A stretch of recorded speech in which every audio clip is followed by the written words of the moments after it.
Edit Mike Sempervive here with you for the next hour talking about professional wrestling, which is something we do every single day here on the Sports Byline Broadcasting Network. Tune in iHeart, American Forces Radio, Cable Radio Network 2, sportsbyline.com, over-the-air affiliates, podcasting, or maybe you're video streaming on Twitch or YouTube. However you're joining me today, I'd just like to say thank you. Hopefully wherever you are, it's sunny outside. Even if not, hopefully it's sunny inside your mind. As you can already tell, Bryan Alvarez is not here today. He's out doing some good dadding over at school. So joining me today, as he always does, will be Filthy Tom Lawler. And I hate to say that we're starting the show in kind of a melancholy way, as Bob Uecker has passed away at the age of 90 years old, just 10 days shy of his 91st birthday.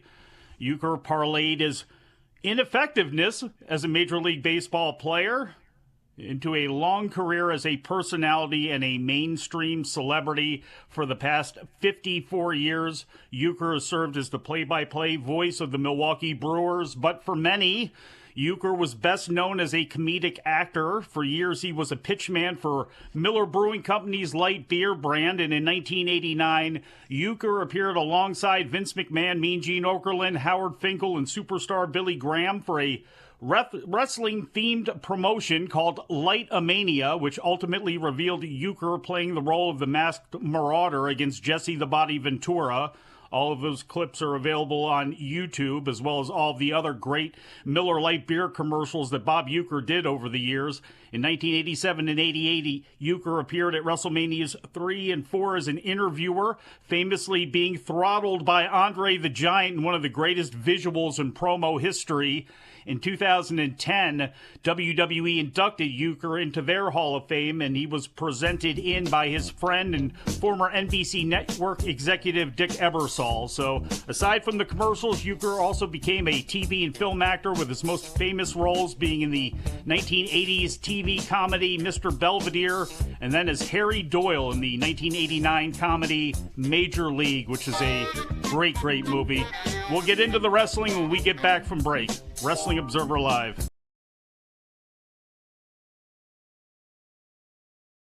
History of All In, the first All In, I had the misfortunes of not being able to be there. Right. The following year, I made it so important to myself, personally, in my career, to get on that card and be a part of All In at Wembley Stadium. And I did that while going against the icon and legend Sting. Yeah. Right.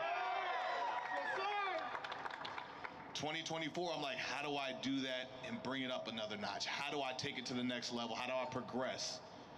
And I did that by main eventing All In this past year as the world champion. Absolutely.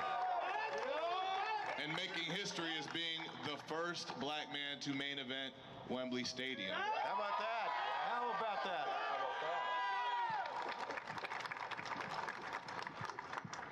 With that being said, there's a man, Stephen A. Smith, I'm quoting him by saying, I'm not the American dream, I'm the American story. Damn right. I got to this progression not just by hoping and wishing and luck. I got it from hard work, consistency and perseverance, and believing in myself and not taking no for an answer. And every time I ran into a roadblock, when I got steered the wrong way, I figured it out and I got right back on track and I went harder than ever. So All In Texas, Saturday, July 12th, at Globe Life Field. All Elite Wrestling is going to do the same thing. We're going to get back on track, and we're going to push harder, and we're going to do better than we ever have. And we need your help to do that for us.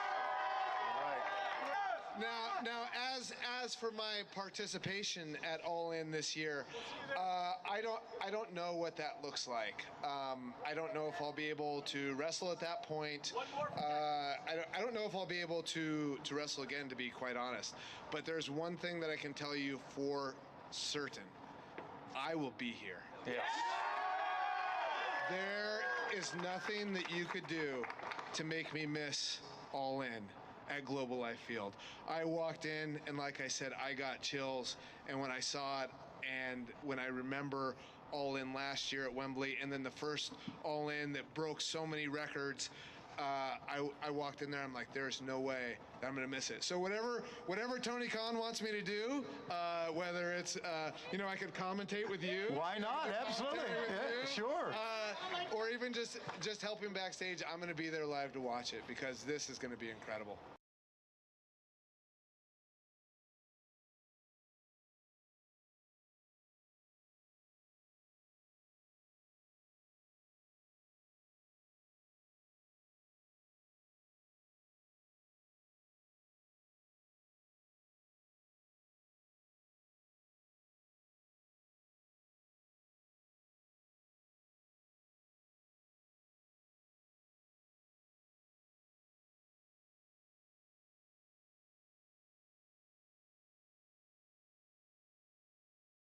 The show, hit you with the WWF Superstars music, the film strip edition back in the day.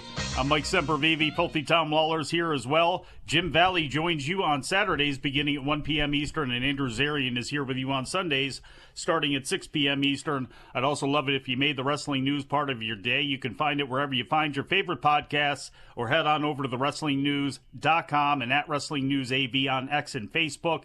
Every single day of the year, everything you need to know to get your day started, get you up to date, or get you even to your favorite long-form review pod like Wrestling Observer Radio, and there's a new one of those up there for subscribers right now with Dave and Brian talking all about AEW Dynamite and a bunch of other things last night. But bring in now Filthy Tom Lawler, a man old enough to also have appreciated the movie Major League. I know there was a trilogy of them, but really the number one version is the first one with Wesley Snipes as Willie Mays Hayes and all that sort of stuff. That was by far the best one, but he's also, I believe, maybe possibly old enough to remember Mr. Belvedere in reruns.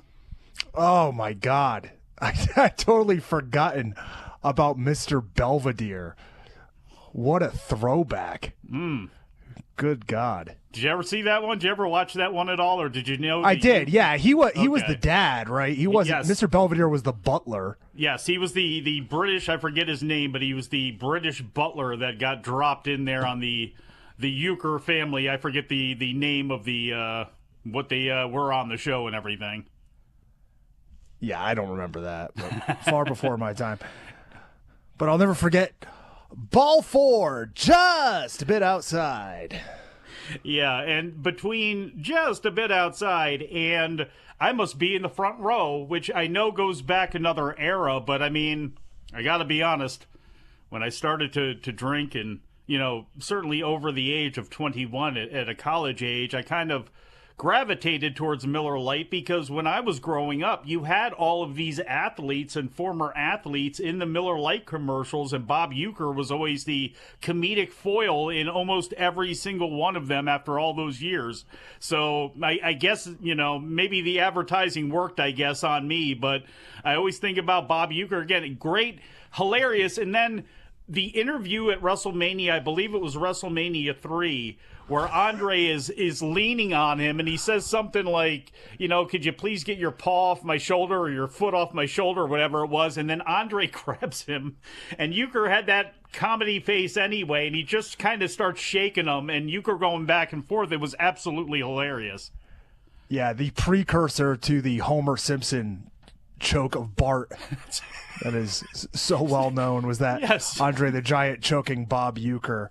Hopefully the big man Joe Boo is watching over Bob Uecker up in the sky now.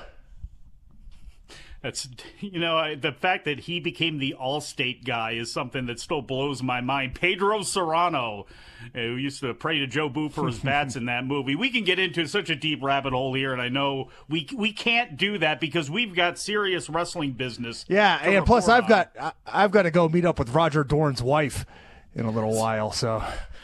Damn it, Dorn. God, that was such a great movie. But WWE and TNA have announced that they're going to be in business with each other for a while. In a statement released this afternoon, the agreement is, quote, aimed at creating an unprecedented crossover opportunities within WWE and TNA programming for NXT superstars and TNA wrestling stars, because there's a difference, end quote. That last part wasn't in there. TNA Knockouts champion Masha Slamovich was shown sitting in the crowd during this past Tuesday's NXT show. Jordan Grace, Joe Hendry, The Rascals, and others have appeared on NXT TV, while Charlie Dempsey, Tatum Paxley, Wendy Chu, and others have appeared on TNA shows. This Sunday, TNA is holding their Genesis pay-per-view from the Curtis Colwell Center in Garland, Texas.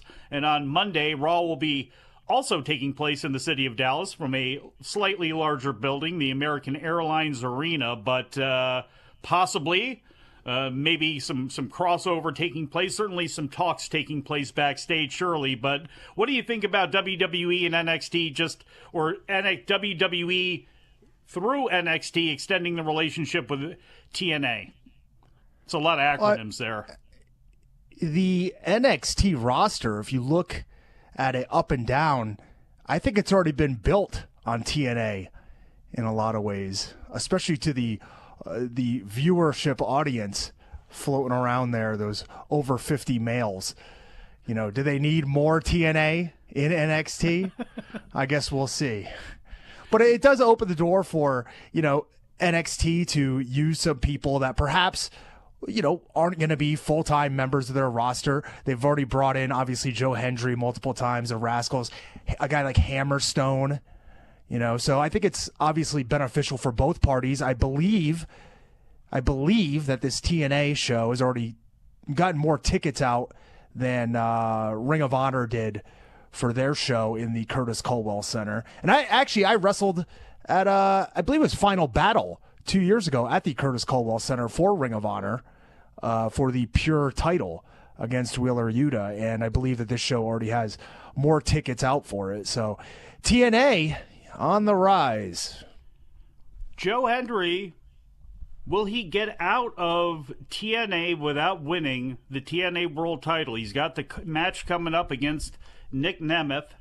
And Nemeth, I thought there were some times where he could give that belt up, and he has not yet. And there's been a lot of talk about, will Joe Hendry end up in NXT on a full-time basis? Will he go to WWE?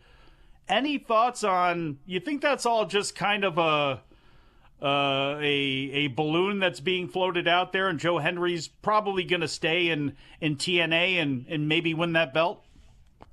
I mean, a few months ago, if you would have asked me the same question, I would have thought that Joe Hendry was undoubtedly WWE bound at some point. It seemed like both he and Jordan Grace were not going to be long for the TNA roster, but Joe Hendry, not sure if it's due to the booking or what, has kind of cooled off a little bit, I would think, when it comes to the overall popularity and notoriety that he has. If he shows up in the Royal Rumble, regardless of if he shows up as the TNA champion or not, he's going to get a huge reaction. I don't know if Jordan Grace will make her return to the WWE in this Royal Rumble, but I would expect her to be the first one to kind of jump the lines. You know what I mean? I'm not so sure about Joe Hendry anymore. It could really, the TNA talent obviously could use the boost that WWE, that visibility that they can get from that. And I'm sure there's a TNA fan that is upset that's now looking at this and like, God, what are we, WWE's Evolve? Well, yeah, actually, you are kind of like that. I mean, that's just the case when you're not the number one wrestling company in the world. You become a feeder for the number one wrestling company in the world, and you have to take your advantages where you can get them. And where I see it being a huge advantage is for that bloated, and I'm not saying it in a negative way, it just is that bloated WWE roster when you're constantly having NIL people come through. They just started taping that new show that's going to debut, that's replacing Level Up. But, for the people like the Kendall Grays of the world, and I know Ariana Grace, I think, is hurt, but she's been out for a while. But for people like that who don't have a thing going on regularly, who desperately need the reps inside the ring, working for TNA, I mean, that really is the best thing that could really happen for a lot of those folks. Yeah, I mean, somebody like Tavion Heights. Yeah. Right. I mean, somebody who just needs more action in there. And we don't have, for better or worse, we don't have the traditional system anymore where you can go through the territories. So this is sort of a throwback in a way where you can go to a different brand. We see it between the WWE with movement between brands. They'll often, somebody will lose and then show up and get a push on the next brand. But that's another promotion, another venue for this to happen, is kind of a return to where you would see people be able to, go through a program in a territory and then, be finished with that and move on and then maybe come back in a year or so. And, now here's another avenue for that. When Dusty Rhodes shipped off Magnum TA, he was booking Florida at the time, and he sent him into Mid-South, and then ultimately got on top in Charlotte. And, it's a guy like Tavion Heights who could use going down to TNA to face a guy like a Moose or to face a guy like a Nick Nemeth, be in some different situations and kind of refine his game. We got a lot more to get into when we get back from break. Wrestling Observer Live.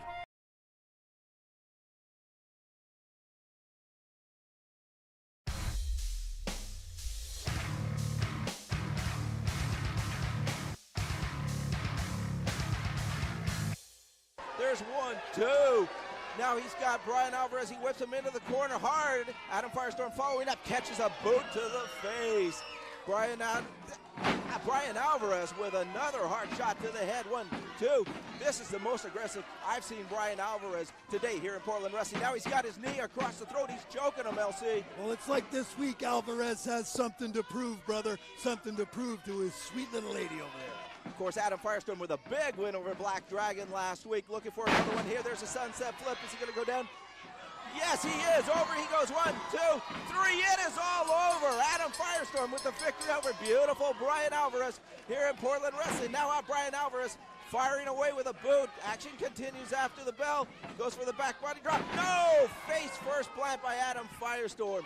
Your winner once, looks like he'll be your winner twice. Action continues. There's a whip into the far corner. Adam Firestorm follows with a spinning kick. LC, I think Bryan Alvarez has bit off more than he could chew tonight. Miss Rentone really disgusted over in the corner. Adam Firestorm not done. There's a lion sold on top. He hooks him again. 1, 2. 2.5. I thought we had a 3 count earlier in this match, LC. I was wrong. I'm sorry. I can't believe it. I thought Youth Gone Wild was just adding a little salt to the wound. I thought Alvarez was Alvarez and a 2-time loser, brother. Well, Mark Watson's hand must have stopped just short of the 3 count. And these eyes of mine need glasses, because I thought I saw a 3 count Bryan Alvarez going up top. Oh, well, forget about your cataracts, brother. Up and over he goes. Nobody home. Adam Firestorm back in control, playing a bit of possum. He's climbing up top. Is Rento and Otto really upset? There he goes. Swamp and that one yet. There's a hook to leg. 1, 2, 3. Now it's all over. A 2-time loser. And does the LC have to look after Miss Rento and Otto tonight, baby? There's Adam Firestorm, your winner in this match. Once, twice, 3 times, it didn't matter. Bryan Alvarez not up to it. Miss Rento Onato absolutely disgusted with it. Mark Watson explaining to him it was a 3 count this time. No hook the leg. Fair and square, Adam Firestorm, your winner here on Portland Wrestling. Fans will be right back with after a message from our sponsors.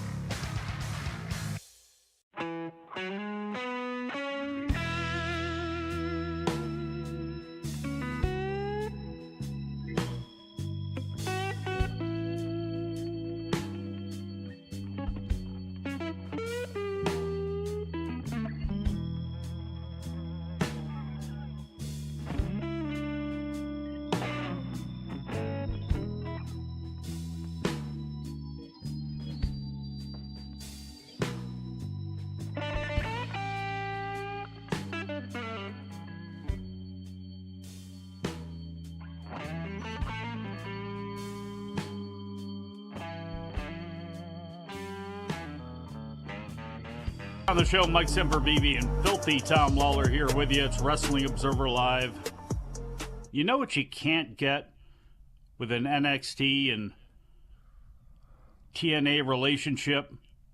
You can't get Donovan Dijak against Filthy Tom Lawler. The only place you are going to get that is MLW Super Fight 6, February 8th.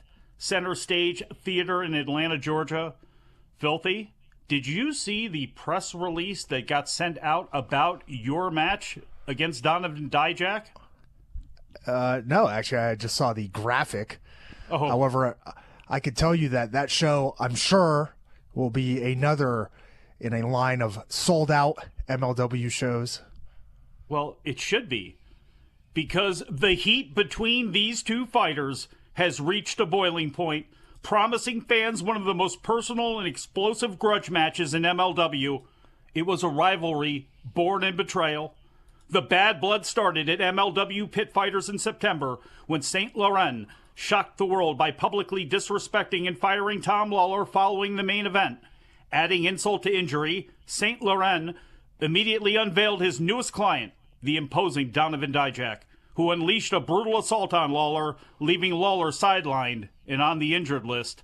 But since then, the bitter feud has escalated across MLW events from Chicago to New York, with multiple confrontations between Lawler and Dijak that required security to intervene. This past weekend, their hostility erupted again, further fueling the fire ahead of their first ever clash in an MLW ring. Oh, we're not done yet. It's a super fight for the ages. The match pits two of MLW's top-ranked fighters on a collision course that can only be described as a true super fight. Donovan Dijak, undefeated in MLW, the towering disruptor, has claimed high-profile victories over top-tier opponents, including Kenta, Timothy Thatcher, and Kevin Knight. Under the cunning guidance of the husky huckster, St. Laurent, Dijak has become one of the most dominant forces in the sport. Here's the scouting report on Filthy Tom Lawler, a former MLW World Heavyweight Champion, 2020 Opera Cup winner, and member of the popular Filthy Bros fight team alongside Matt Riddle. Lawler's resume speaks for itself. Known for his grit, resilience, and MMA mastery, Lawler is determined to exact revenge on Dijak and reclaim his place at the top of the sport. Folks, this is more than just a fight. It's a deeply personal battle fueled by betrayal, revenge, and a thirst for supremacy. I should have put my teeth in before I read this. Will Donovan Dijak's undefeated streak continue under St. Laurent's watchful eye? Or will Tom Lawler's unyielding determination and championship pedigree pave the way to victory in front of a raucous Atlanta crowd? End release. I think I just released at some point while reading all of that, Tom. Did you release in how hyped up you were for this? I did not realize the type of blood feud you and the Disruptor have been getting into. Yeah, it's been going on since August, September. Actually, the last time I was in Atlanta, he attacked me. So not a good city for you. You know, I do like the Claremont Lounge. Have you heard of this place? No. It's a dance club. Average age of the dancers in the 40s. So I'll be there for my after party after the Dijak hijack gets whacked. So instead of the Gold Club, this is the Gray Club. Yeah, you could say that. Fair enough. You could say a lot of things about it.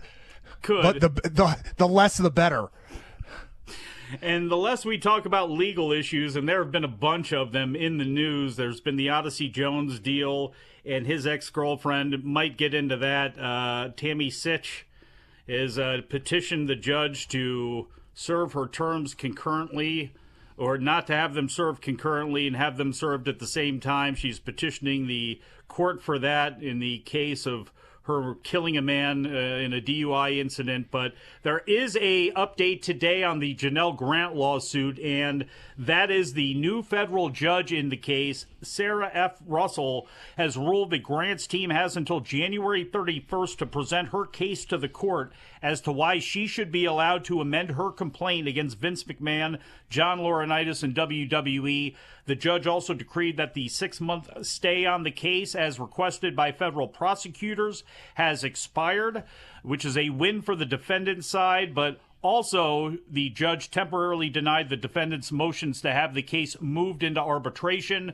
That issue will be revisited when Grant's attorneys make a decision on whether or not to amend the case. So that is the update there. I would suggest you take a look at postwrestling.com. I know there was, I believe, something up on our site as well, too, but Post Wrestling had an interview with the ex-girlfriend of former WWE wrestler Odyssey Jones, getting some of her side of the story and the situation that is taking place between them. We won't drag anybody down with that on this show. Still a lot to get into, including Saturday night's AEW Collision, which is being taped tonight from the same building they ran in last night, the Andrew J. Brady Music Center in Cincinnati. First, Tom, before I get into the card for Saturday night, the aesthetic of that building was great.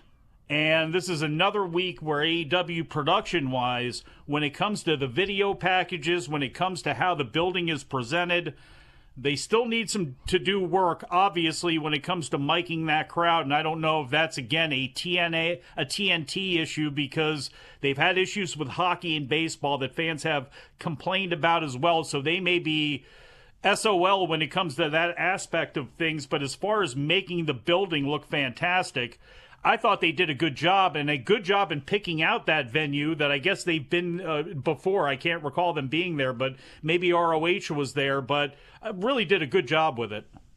Yeah, I don't think AEW or ROH have been to that arena in the past, but I think any of the places where they can go and have a unique look really adds to AEW. It needs to be different than WWE. It needs to be an alternative, not WWE light. And having a variety of different looks in the arenas, I think, is beneficial. You know, they just announced last night. They announced a show February 5th, right, in Atlanta, yes, which is actually in College Park at the Gateway Center Arena, which I'm not sure is. I don't think that they've been there either. So, you know, I think the different venues are good for them. I like the look of the show. It looks more lively. You don't have to worry about, you know, only capturing one side of the arena to make it look good. And I thought the last few weeks, I thought, you know, since the switch over to Max, these shows have been great. Do you like the video packages? Because I like them a lot. I mean, as far as the production of them goes, they've been very sharp. Like the Mercedes Moné one they did, hyping up her appearance on Sherry Shepherd and hyping her up. But the Kenny Omega one, you know, they have done, I thought, a great job with these as well. And I know that some people think, okay, this is a little too much WWE. But to me, when they're done right, it's a positive filler for the show, as opposed to having matches that don't matter to fill some time, or promos that go on for way too long, which we'll get to a little bit later on, happened last night. Well, if you watch any combat sports company, any combat sports promotion that's on television, they have video packages. You know, so it's not as if AEW is copying WWE by having video packages. If anything, I mean, this is WWE probably copying other sports properties throughout the years. So I think it's something that they should be doing. And as long as they do it well, you know, then it's something that they should be airing. 12-man tag team match is going to be the main event for Collision. Powerhouse Hobbs, Cash Wheeler, Dax Harwood, Cope, and the Outrunners against the Death Riders and the Learning Tree units. Texas Death Match, Christopher Daniels against Hangman Adam Page, an AEW Continental title match, Kazuchika Okada against Tomohiro Ishii. The one thing I got out about the announcement of Ishii and Okada last night, Okada really does speak great English, doesn't he? At least he's the few words maybe he knows, he is great at speaking them, including that B one we won't say now. But his introduction to Ishii or welcoming him in, I thought was actually pretty impressive. Well, Okada has been in the business for such a long time. And if you remember, I mean, a large portion of his career was actually spent in Mexico. Yeah. So yeah. I'm sure he's been exposed not only to Spanish, Japanese, English, a variety of languages. And I mean, the guy's been wrestling for like 20 something years. So I'm not surprised that he's picked it up as well as he has. Also, his wife, I believe, is a famous voice actress. Excuse me, if I could say that. I can't. I can't say that properly. So perhaps he's picked up some skills from her, And, he and a she in the match, obviously Okada, I would assume, is going to get out of there with the victory. But it will be interesting to see them in their current forms, the way they've been, moving not as fast as they used to, but who can anymore? It'll be interesting to see how that match all plays itself out on Saturday. Got a lot more to get into, including last night's Dynamite when we get back from break. Wrestling Observer Live.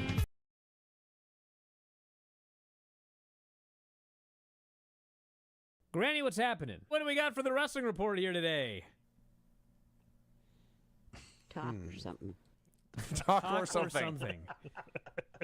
So Niven comes in, jumps on Bailey with her overweight body a couple of times, doesn't mind playing dirty, leaves Bailey on the mat in lots of pain. I found this book.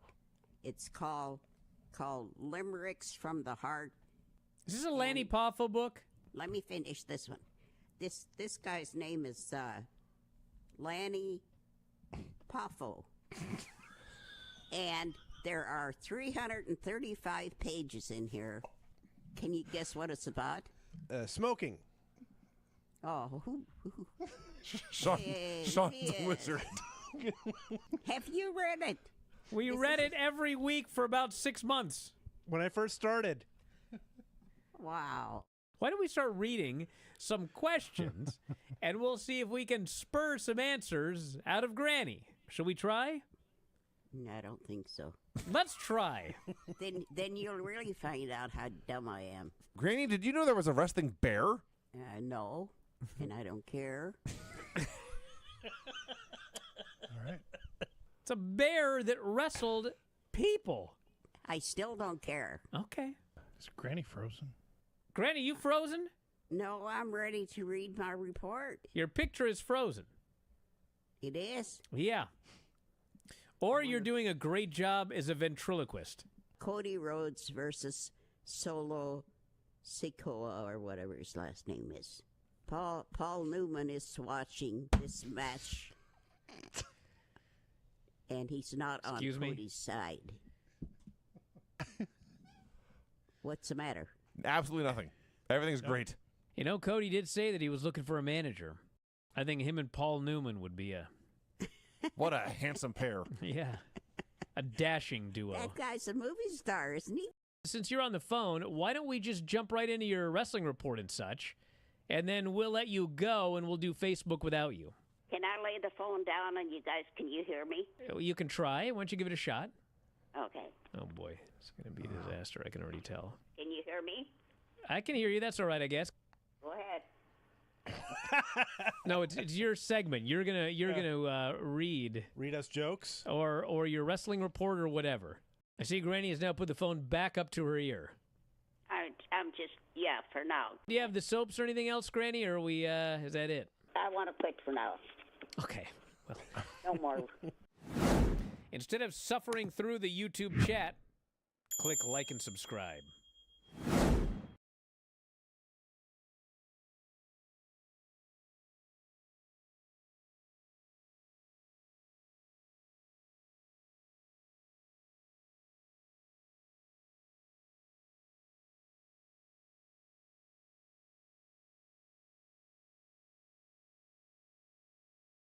Welcome back to the show. Mike Sempervive and Filthy Tom Lawler here with you. Wrestling Observer Live. Bryan Alvarez will be back with you for Fun Friday. I don't believe I will be, though. We'll be having my own fun on Friday, so... Me Tom, too. Don't pick up the phone. I'll be in Cleveland for AIW Wrestling tomorrow night. So I won't be here. I'll be having a Fun Friday of my own, taking on Dex Royal, Tyson Riggs, Isaiah Broner in a four-way match. Isaiah Broner? You haven't gotten rid of that guy by this point? Come on. No, Can't he's a believe problem. He's still around. Man. New Japan has announced for Windy City Riot taking place on Friday, April 11th in Chicago. Hiroshi Tanahashi's last match. I hope you're there for that. I know Adam Summers, Jeremy Deemer, my friends, they are already lined up to go to that. I'm sure Dr. Keith Lipinski, if we can get him out of the house, he'll go to that. I think a lot of people are going to be traveling there just to see Hiroshi Tanahashi's last match. He's a big deal for those people that for the last 20 years have come up watching New Japan Pro Wrestling. A lot of what you're seeing now in AEW and in WWE was because with the dearth of options out there, New Japan Pro Wrestling got hot at the right time and created a ton of stars, not the least of which was Hiroshi Tanahashi, who, along with Shinsuke Nakamura, really carried the flag for that promotion for a long, long time. He'll be taking on Konosuke Takeshita. Gabe Kidd also defending the NJPW Strong Openweight title against Tomohiro Ishii in a 30-minute Iron Man match. But, Tom, I mean, look, they're calling it the road to the final when it comes to the Tanahashi match. I assume this is going to be it, though. Seems so early in the year for this to be happening, but I know he's got a lot of stuff to do in New Japan as he builds towards that last Tokyo Dome match coming up in January of next year. But Tanahashi, his final match against Takeshita, think there's any chance he comes out of there with the victory? No way. This is his final match in the USA. And, you know, I hate to say it, but traditionally, you'll see guys lose in this spot. You'll see guys in Japan come back from long times away due to disease, due to various factors, injuries. And if that same thing happened in the U.S., they'd probably come back and win. But all too often, you see them just lose in the Japanese ring or Japanese promotions. And I think the story here is just going to be Takeshita's too young and he's too good for Tanahashi at this point. Tanahashi, I think the chase, the storyline is not him beating Takeshita. If anything, this guy's got to win that G1. That's really fascinating to me. If he wins the G1, and to me, that's a story even as busted up as Tanahashi is, because he is so over, because he is so revered. If you do that right, you tell that story, you can have him have his final match for the IWGP Heavyweight Championship January 4th, 2026 at the Tokyo Dome. What will be interesting is who will be the champion by then, because I don't think we're making it through an entire another year with Zack Sabre Jr. with that title. Of the young guys, or really of anybody out there right now, Tanahashi has that last match at the Dome. It happens to be for the IWGP title. Who would you like to see it be against? Takeshita. That would be fascinating. That would be fascinating. Takeshita's the IWGP champion, checks off a lot of boxes. Obviously, AEW being a major star, on the rise for them, or at least in the top mix with them, somebody that the fans completely believe in. The fact that he signed the New Japan deal, and it's a boost for DDT too, who again, much like Kenny Omega and Kota Ibushi, can claim one of their guys worked their way up and became the IWGP champion. So I actually like that on a lot of levels. Hopefully a lot of those young guys can make some headway and some progress this year, especially to me, even though it gets people, there's a lot of attention on Umino, there's a lot of attention on Tsuji. Yuya Uemura, that's a guy that I would love to see be in the mix, and by the end of the year be at least a threat for that title at some point. Uemura is great. It's a shame that we are now in the House of Torture era of Ren Narita, because I'm not sure we're ever going to get the old Ren Narita back. And then, there's guys who unfortunately, not unfortunately because he's doing great, but in the grand scheme of things, he's probably just too small, is Kosei Fujita, who's phenomenal. And I think the fans are really going to get behind him as time goes by. Maybe a lot like Hiromu, maybe a guy that can kind of transcend the divisions a little bit. So yeah, it's always a shame. I don't want to say it's a shame he's doing what he wants to do, but Hiromu had a chance to become one of those guys to break through from the juniors to the heavies like Devitt did, like a lot of people have. And just didn't choose to want to be that way. And Narita and Show, unfortunately, they've gone into a hole that I don't think they're going to be able to get back out of. At least not Desperado, too. I felt like there was a point where Desperado was really going to move up to the heavyweight division. He was in that stable, strong style, only really like 18 months ago with Suzuki and Ren Narita. And then that fizzled out, went away, and now he's back being the stalwart of the junior division. But he was another guy I thought, at one point, especially coming off that, one of the best matches I've ever seen with Jun Kasai. I thought it was his time a few years ago. People will see a death match and go, what are you guys talking about? I'm sorry. It's much like the 440 deal that they had with the GCW guys with Effie and the second gear crew and all that. Like, any match, it doesn't matter what it is. If the emotion is there, if I believe can get swept up in it, and if the story is told correctly, again, whether it's a comedy, whether it's a drama, whether it's a black comedy, whether it's whatever the movie is, it's going to be a good one if you check off all the boxes. And that Kasai Desperado match and the feud and everything that led up to it, again, the emotional attachment that was involved in that is what made that. So, sorry, everybody out there who wants their AEW Dynamite review, we shall give that to you now very quickly. Taz was back. Hey, by the way, El Desperado is one of the commentators for New Japan World for AEW. So there's the tie-in. Yeah, I did not know that. That's a fine transition.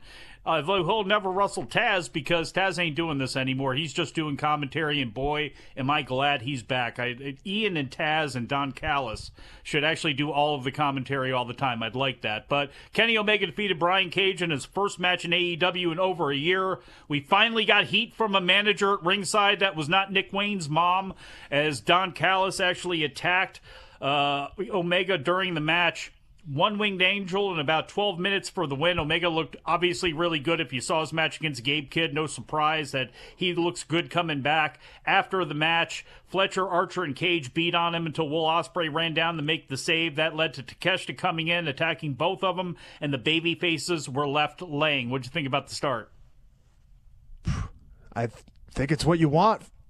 From Kenny Omega coming back, good all-action match, and set up something that I'm really looking forward to seeing, and that is Ospreay and Omega coexisting at the top of the babyface scene in AEW. Those are your guys.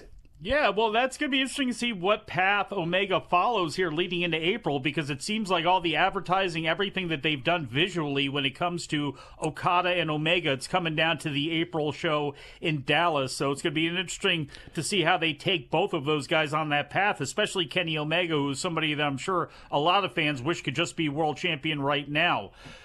You know what I think is going to happen there, Mike? I haven't had a chance to say this on any of the shows, but I think we're going to go into, and it may be planned like this, but I think we're going to get into a situation where, much like New Japan had the IWGP Intercontinental title headline over the world title, I think we're heading towards a situation where Okada and Omega headline over the world title for that Continental title at All In.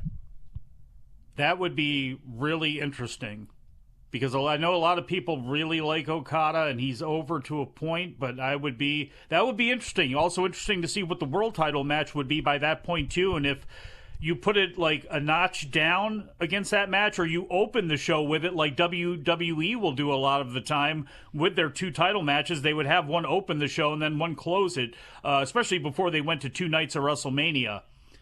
6-man tag team, Ricochet came down to cut a promo and milked the crowd for a while, then was attacked from behind by Prince Nana with a chair. That allowed Swerve to hit the ring with a chain. He swung it at Ricochet, who bailed. Swerve then chased him through the crowd and then out of the building. That was another thing you can do in a small building like that. Got out, it was a cool visual with him running out into the snow and everything. As Tom mentioned earlier on, February 5th, Atlanta. That's when they will be wrestling on Dynamite. 6-man tag team match. Hurt Syndicate defeated Mark Briscoe and Private Party. Benjamin pinned Mark Quinn in about 9.5 minutes. Private Party, the AEW World Tag Team Champions, got beat up on here, but in my opinion made sense because Shelton and Lashley are dominant, and if they're going to get the next title shot, I think this was fine. The only thing is, after this match, I don't see how Private Party could beat him. Like, I don't see a way for Private Party to retain those belts against Hurt Business. And I think you kill him. I think you beat him quickly, and like you did here. Well, and that's the thing is you bring him back. You know, you give him some hope spots in that match, and then you put him to the side. You build him back up through whatever tag teams, and do it that direction. But to me, if they get in too much offense, I mean, it's just going to be kind of ridiculous with how people look at the Hurt Business right now. What did you think about the Jeff Jarrett MJF deal? Because 15 minutes on paper given to those guys to go out there and do their promo stuff, in hindsight, wasn't the best idea. MJF did his shtick like he always does. That set up Jarrett doing some shtick, MJF shtick back right at him. The women are all call girls and this, that, and the third, and then MJF mentioned Owen Hart's name, and it was all over with. What'd you think about that whole thing? Could have been shorter. I mean, are you okay with using Owen Hart's name? I mean, it didn't accomplish anything. No, I don't think. You know what I mean? It was so like, either. and it wasn't even like a gotcha moment. Jeff Jarrett was around way before then. The only time that they've really made huge motions towards Jeff Jarrett and Owen Hart being friends is the past few years. Right, this wasn't something that was hammered to us on WWE. Well, I mean, no, they were you would partners on have WWF, to know. but You would have to know. So I don't know. I think they could have done something else. I thought the line about Kurt Angle was enough. Yeah, that was probably plenty. I think, again, it just wasn't needed, and it certainly didn't need to go the 15, 20 minutes that it did. Hook defeated Christian Cage by disqualification. Entire Patriarchy got involved. That led to Samoa Joe coming back and wrecking shop. Thank God for that. Yeah, it was awesome. I marked out when I heard that music. He came down, beat everybody up. Now we get the return of the trio, Hook, Samoa Joe, and Katsuyori Shibata. What a trio. Toni Storm won the AEW Women's World Title #1 contendership casino gauntlet match, pinning Julia Hart after she had misted Harley Cameron. Apparently, Mariah May is now insane, just like Toni Storm is, because she believes that the character she is seeing in the ring is not really Toni Storm. It's a rookie. Well, the crowd seems to believe it as well. And I don't know quite what I thought about this match. I mean, to me, the biggest glaring thing is that look how far Jamie Hayter's fallen. I thought she'd be back, and I thought she'd be at the top of the card by now, but unfortunately, no. Yeah, unfortunately not. And unfortunately, at least in my opinion, Jon Moxley defeated Powerhouse Hobbs. We'll give you our thoughts on that match when we come back from break. Wrestling Observer Live.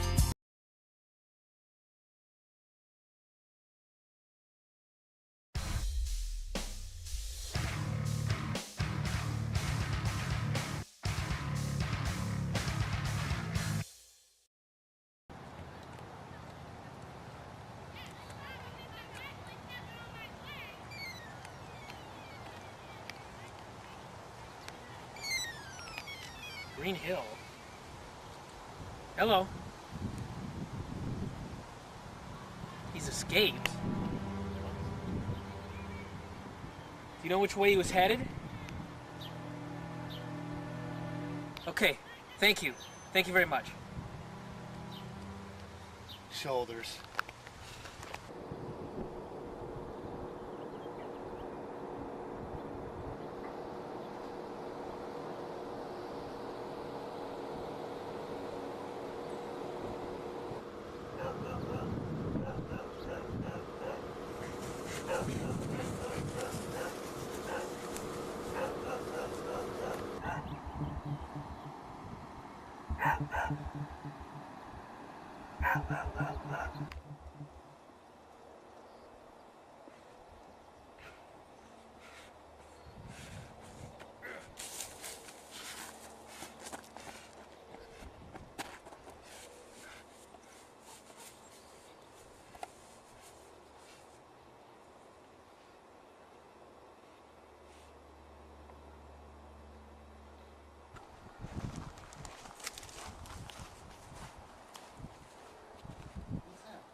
been here.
It's Vinny's straitjacket.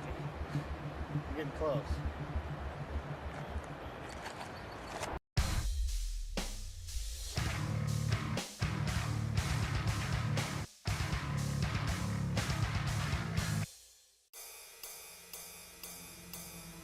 Back on the show, Mike Sempervive and Filthy Tom Lawler. And Tom, I need to ask you, if you had one match to suggest to people and it came down to Jon Moxley against Powerhouse Hobbs and Chad Gable against Charlie Dempsey, what do you suggest to people?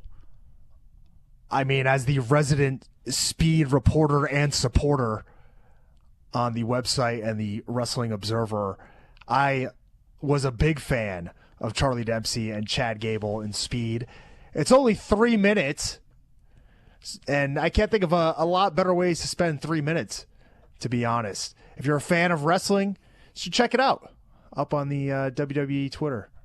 I've heard you had enjoyed 30 Seconds twice in your life, and you've got the gifts from God to prove that, Filthy Tom Lawler. Is that true? Excuse me. Okay, look. When it gets down right to it, I hated this. I mean, I like the fact that they had to throw everything at Hobbs, the briefcase, the paradigm shift, all that sort of stuff, but to then choke him out with the Bulldog choke, to show that, and then Pillmanize his leg, and then finally FTR and Adam Copeland come out, it's not the end of the world, but didn't work for me. Could it be the end of Hobbs? Yeah. Some people will think so. I don't think so, but it's crazy. I hope not. I hope not. The crowd was behind him. Clearly, I thought he looked good. And I'd like to see some more Powerhouse Hobbs. So would I, and I don't know what now comes next. Is he out for a while? I guess he is, since they pulmonized his leg, but we'll see. He needs to come back and be in the mix with somebody that, again, a heel Samoa Joe, a somebody of merit that he can continue on trying to ascend, but I don't think they did a good job of it. But you know who did do a good job? Filthy Tom Lawler did a good job. Producer John did a good job. Producer Dom even showed up and did a good job today. Me? I don't know. But I'll see you again on Monday. Brian's back tomorrow for Fun Friday. Talk to you again after a while.